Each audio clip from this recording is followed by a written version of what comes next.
Hello, welcome back to my YouTube channel. Today's tutorial is all about how to change your Instagram notification ringing tone.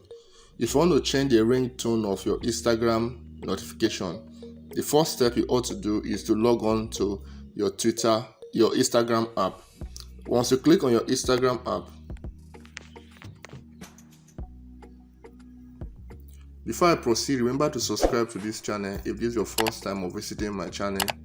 Don't forget to like and give me a thumbs up. Now, the second step is to click on your icon.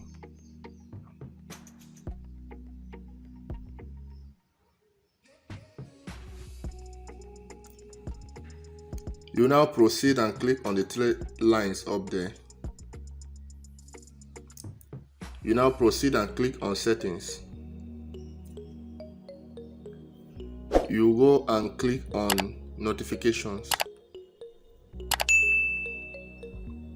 Once you click on notification, you scroll down and you click on messages. Once you click on messages, you now scroll and you click on additional option in system settings. Then you click on Instagram Direct. You now proceed and click on sounds. Here you see the list of all the ringtone you can select for your Instagram notification. Remember to subscribe, like and share if this video is helpful. Thank you.